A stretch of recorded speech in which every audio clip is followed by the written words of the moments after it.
Hey guys, welcome to my channel, Realm of Ori. In this video, we will continue with Volume 15, Chapter 5, The Truth of the Emperor, Part 5. And before we start, this video contains spoilers from the Tensura Light Novel. And by the way guys, please don't forget to subscribe to my channel and click on the bell icon to get notifications for upcoming videos. So without further ado, let's get into the video. Condo felt like he was losing strength all over. In reality, it was once beyond the physical bounds of the body. Nothing has been done as a result, either to safeguard the nation or to honor the Rudra covenant. Oh, I didn't follow through on our arrangement. The emotion of regret emerged in Kondo's head. The thought of a pact that never came to fruition made my heart feel like it was about to burst open. Tatsuya, I need you to do me a favor. I'll do what you say. As your friend, I'll do anything I can to express his gratitude to this Rudra, who refers to himself as a friend and gives his life meaning. Nonetheless, isn't that request too harsh? I begged Damrata for a favor a long time ago. If I lose sight of my ideals, I hope you can intervene as a friend. But I've been alive far too long, and Damrata is far too gentle to murder me. I apologize for making such a big request of him. So, Tatsuya, if it were you, would you be able to make a calm decision to kill me? Rudra is the vision of Condo and the hard-won lord, and he, too, wanted him to live. Rudra is calm, logical, and full of dominance. This man intervened and became Kondo's friend after he failed to protect his country and was about to commit himself in this world. Emperor Rudra, the heroic hero. Despite this, Condo agreed to Rudra's request since he was aware of Rudra's bitterness and recognized that Rudra's body, his bright soul, had reached its limit. The outcome of innumerable reincarnations attempting to control the King of Justice's particular powers. Condo knew this fact better than anyone else because of his unique ability to understand readers. Most likely, more than Velgrind knew. Velgrind's love for Rudra had blinded her, and she would have been enraged if she had discovered Rudra's request to Damrata and Condo. In some ways, Rudra's plea to Condo was legitimate. Once something is promised, it must be kept. If you're wondering why, it's because conventions exist. However, because Rudra is still in charge, the period for fulfilling the agreement will be much later. Rudra's glacial gaze was likewise excessively frigid when making decisions. Condo only knew Rudra in this state, but he knew Damrata was upset. What is the point of Damrata agonizing about Rudra if he is alive? When did this happen? Is it possible I'm overlooking something crucial? Following orders to disrupt Damrata's actions could have been a severe blunder, as Rudra was a dazzling presence when I first saw him. Condo, on the other hand, was blind to Rudra's deterioration. Kondo's thoughts became clear the instant he discovered this, as if the inner shackles had been released. I was already at the mercy of the King of Justice.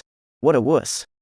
That's right. Instead of stepping in Damrata's path as he was about to kill Rudra, he could have taken the initiative and stopped Rudra. Except for the fact that he couldn't move a finger anymore, it was unclear why Condo had been liberated from the King of Justice's dominance. One can only wait for death in silence. I'm completely useless. Whether it's carrying your agony or relieving it, I've failed miserably. And the covenant that brings you relief. No matter how much thought was put into the task, stopping Rudra was probably not going to happen. It can only be this way till death, with guilt. Hey, stay awake and fight. Don't say such harsh things. How can I keep fighting when I'm dying? I don't think there's a winner yet. Hey, a showdown? Sure. You're so irrational. Even as he listened to Carrera's comments, Condo smiled faintly, as if his own meaning should have been impossible to convey to the other person. Carrera's vitality was nearly exhausted, and he was undoubtedly on the verge of annihilation. He attempts but fails miserably to get back to his feet. I'm pretty sure I didn't accomplish anything. In comparison to himself, the monster before him, she was so free and pure. I'm really envious. His heart is convinced. So Condo said something he didn't understand. There is a request with my gun, please murder His Majesty. He wanted to entrust his mission to the enemy. What am I doing, making such a ridiculous request to an opponent who has already fought? Carrera grabbed up the huge automatic weapon that had fallen to the ground. This isn't working. That's correct, Condo reasoned hazily. The idea that the other would heed to one's wishes is quite naive. The demons are not that gentle. You gave up merely because the toy broke? You're not the one who gave me a taste of suffering. It's a great pity that we're having this fight. Condo smiled bitterly as he drew his last breath. Hey, yes, it is pleasant. I feel funny. I'm so embarrassed of myself. Wait a minute, don't die. Allow me to kill the Emperor or anything. What is the reward? It's obvious that a deed is required to get a demon to work for you. However, she felt compelled to comply with Kondo's wishes for some reason. Working for free, on the other hand, is not an option. Kondo's heart was healed by her somewhat embarrassed panicked gesture. Please take everything I have, including my soul. He's already at a loss for words. Condo opened his eyes with the last of his might, a strong gaze directed towards Carrera. It's impossible not to laugh at yourself if you trust the demon's statements. Nonetheless, he imprinted that lovely face on his mind and surrendered his wishes to her. Perhaps it's simply Kondo's optimistic thinking, but that thought would transfer to Carrera. Despite this, he is relying on this final hope to salvage his unhelpful self. I have been granted this wish. I recognize the act in the name of Carrera, the king of destruction. I will make your wish come true. Condo smiled as he heard this solemn declaration. The previously detached hand made a voluntary movement toward Carrera. The weapon that Carrera said was damaged was what his fingers touched.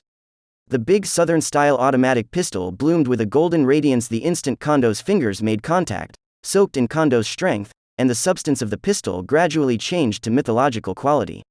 Carrera also takes over Kondo's soul with the help of a gun, but it lacks a heart core. Carrera was aware, even if his soul is tied, a person who achieves sinlessness after enlightenment cannot freely dispose of the core of his heart. No longer bound by reincarnation, they set out on their journey to the agreed-upon location. Liberation, to be precise. Carrera felt lonely as a result.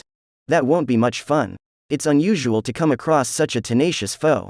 Just as she let out a small sigh, then combine the King of Execution with the King of Death to make the ultimate skill. Carrera quickly focused her attention on the weapon she was holding. So, you're not lonely anymore, the pistol says calmly as it sparkles with a more dazzling golden light. The pistol was obviously a memento of Kondo's, and it was now Carrera's new companion. A force was also felt streaming into the body at the same time. You're a little too rough with your magic. Allow me to assist you in making better use of me. Condo appeared to have said something similar. She realized everything the following minute. Kondo's power was transformed into possession in an instant. Nosy guy, don't treat me like a child. Even in the end, the man was haughty, according to Carrera. I am no longer lonely. Carrera stood up straight. Congratulations on this wonderful victory. You're not horrible at all. You should be proud of yourself for living this long. I'm a little embarrassed by Lord Carrera's compliment. Isn't this man, Condo, your disciple's descendant? It appears so. A creature like man should not be underestimated. Technology will be passed down through generations and will continue to progress. However, he's far superior to you. It's just a little bit. Agera glared angrily once more. Better than this old man, but that guy is an exception. If we only use swords, this old man will be the winner. You are free to say that. Come on, the war is just getting started.